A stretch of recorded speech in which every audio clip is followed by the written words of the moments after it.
I ignored the warning my commander gave me. Now I'm the last one left. The dust devils danced across the desolate plains of Xerxes 7, mocking my solitude.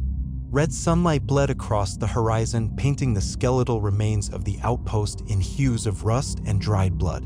The silence was a physical weight pressing down on me, broken only by the rasp of my own breathing and the occasional metallic groan of the derelict structures around me. I clutched my pulse rifle, its cold polymer a small comfort against the gnawing fear that had been my constant companion for weeks. Weeks? Months? Time had become a meaningless abstraction in this forsaken place. It all started with Commander Rexford's warning. A grizzled veteran, Rexford had seen more combat than I'd had hot meals. He looked me dead in the eye, the harsh lines etched on his face a roadmap of past battles, and said, "Rookie, Xerxes 7 is a graveyard. Stick to the protocols. Do not, under any circumstances, venture beyond the perimeter after dark. There are things out there that the Emperor himself wouldn't want to meet."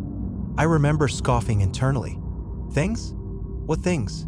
We were the 7th Battalion, the elite of the Imperial Guard. We had plasma cannons, armored transports, enough firepower to level a small city. What things could possibly pose a threat to us?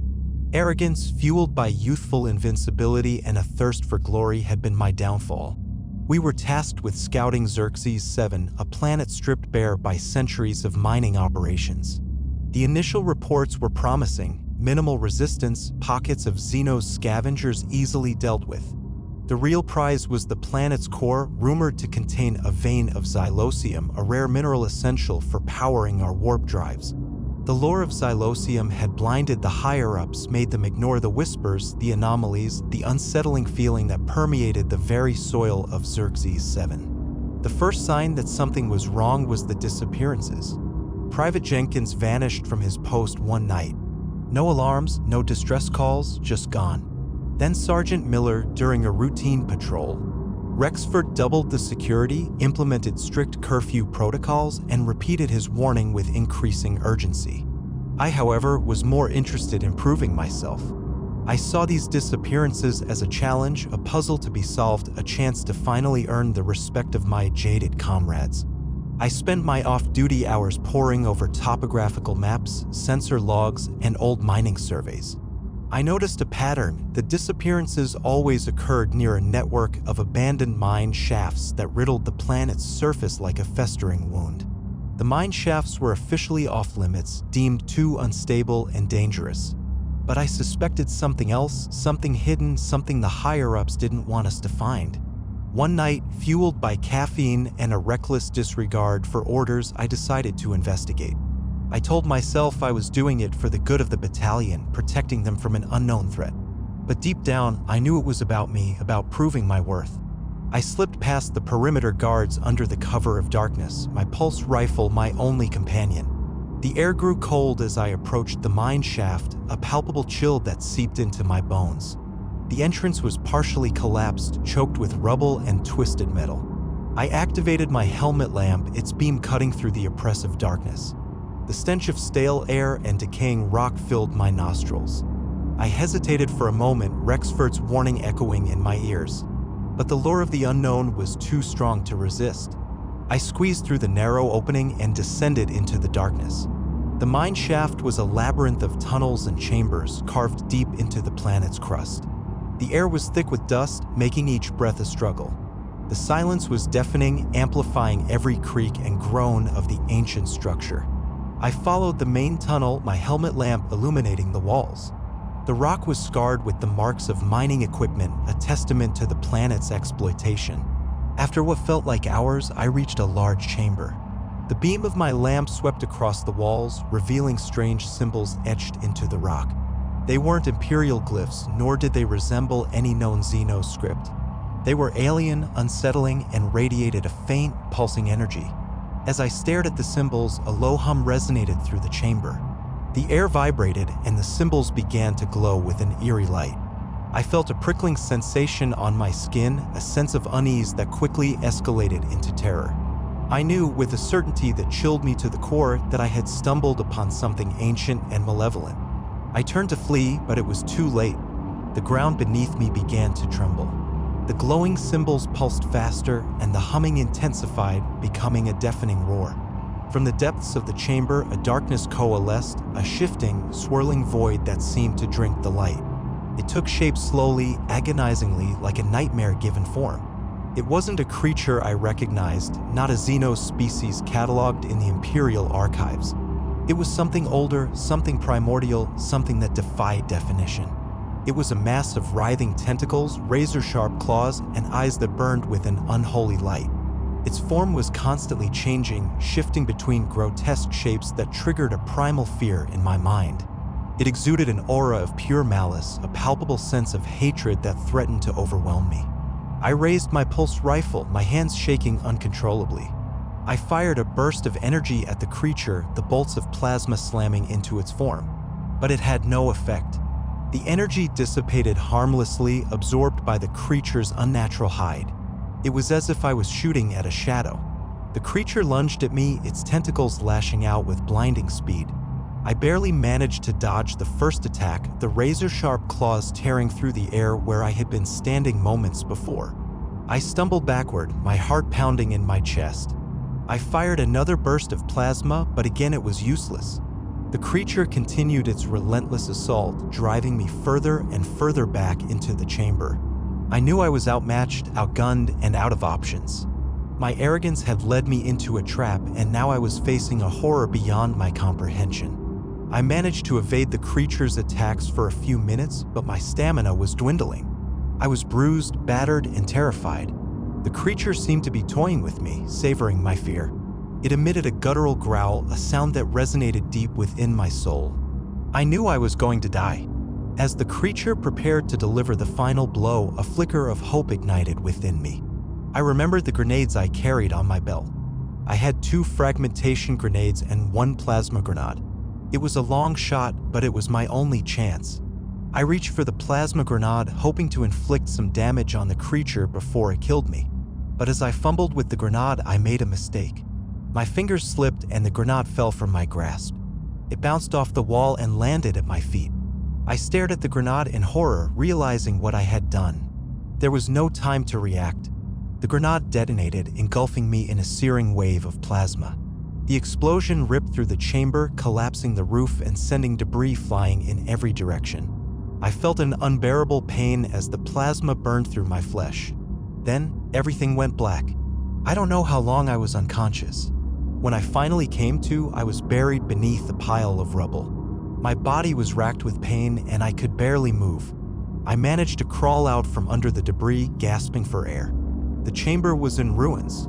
The creature was gone. I had survived, but at what cost? I stumbled back through the mine shaft, my body screaming in protest. It took me hours to reach the surface. When I finally emerged, the sun was rising. The outpost was in chaos. The perimeter defenses were breached and the buildings were riddled with holes. Bodies lay scattered on the ground, their faces frozen in expressions of terror. The creature, or creatures, had attacked the outpost while I was underground. They had slaughtered everyone. I searched frantically for survivors, but there were none. Rexford was dead, his body torn apart. The entire 7th Battalion, the elite of the Imperial Guard, had been wiped out. Because of me. Creatures are too many. They are too strong. They are starting to overwhelm me. I am bruised, battered, and bleeding. I know that I cannot win this fight, but I will not give up. I will fight to the death. As the creatures close in for the kill, I reach for the plasma grenade on my belt. I pull the pin and throw the grenade at the crystal sphere. The grenade detonates, engulfing the sphere in a searing wave of plasma. The explosion rips through the cavern, collapsing the roof and sending debris flying in every direction. The creatures shriek in agony as the plasma burns through their flesh.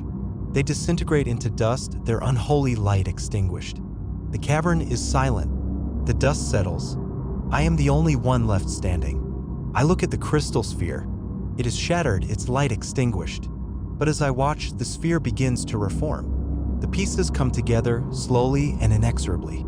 The sphere begins to glow again, radiating a new energy, a pure energy, a benevolent energy. The energy washes over me, healing my wounds, strengthening my spirit. I feel a surge of power, a sense of purpose. I know what I have to do. I have to use the power of the sphere to banish the creatures from Xerxes 7 forever. I close my eyes and focus my mind. I channel the energy of the sphere, directing it towards the mine shafts, towards the creatures' hiding places. The energy surges through the planet, cleansing it of the creatures' evil. The creatures shriek in terror as they are banished from Xerxes 7. Their presence fades, their influence disappears.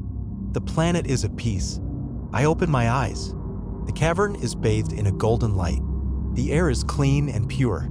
I feel a sense of tranquility, a sense of closure. My mission is complete. I have avenged my comrades. I have saved humanity. I am the last one left, and I have prevailed.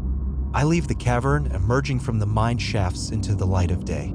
The sun is shining, the sky is blue. The air is fresh and clean. Xerxes 7 is no longer a graveyard. It is a planet reborn. I know that my journey is not over. There is still much work to be done. I must find a way to warn humanity about the creatures to prevent them from ever returning. I must rebuild the outpost to make Xerxes 7 safe for future generations. I am the last one left, and I will not fail. I will continue to fight for humanity to protect them from the darkness. I will be their shield, their sword, their hope. I am the last one left, and I will be their savior. I started walking towards the rising sun, leaving behind the horrors of the mine shafts. My journey was far from over, but for the first time in a long time, I felt a sense of hope. The weight of responsibility still rested heavily on my shoulders, but now it was coupled with a renewed sense of purpose. I was the last survivor, and the future of humanity, in some small way, rested on my shoulders. I would not let them down. The nightmares might still come, the memories of my fallen comrades might still haunt me, but I would carry on, driven by the knowledge that I had faced the darkness and emerged victorious. I was the last one left, and I would ensure that humanity would never forget the price of arrogance and the importance of heeding warnings, however unsettling.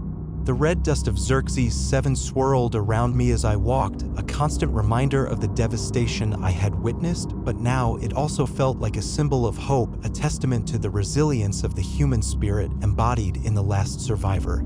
Forever marked by the horrors he had seen, but forever determined to protect the galaxy from the darkness that lurked beneath the surface. My commander's warning echoed in my mind, no longer a source of regret, but a guiding principle shaping my actions and informing my decisions. There are things out there that the Emperor himself wouldn't want to meet. I had met them and I had survived. And now I would dedicate my life to making sure no one else had to. The title no longer felt like a burden, but a badge of honor, a symbol of my survival and my commitment to protecting the galaxy. I was the last one left, and I would carry the torch for all those who had fallen, forever vigilant, forever prepared, forever the guardian against the darkness. The journey ahead would be long and arduous, but I would not falter. I would not break. I would not give up. I was the last one left, and I would fight for humanity until my dying breath. The red sun of Xerxes 7 rose higher in the sky, illuminating my path, guiding my steps, and reminding me of the promise I had made to never forget, to never falter, and to always, always heed the warning.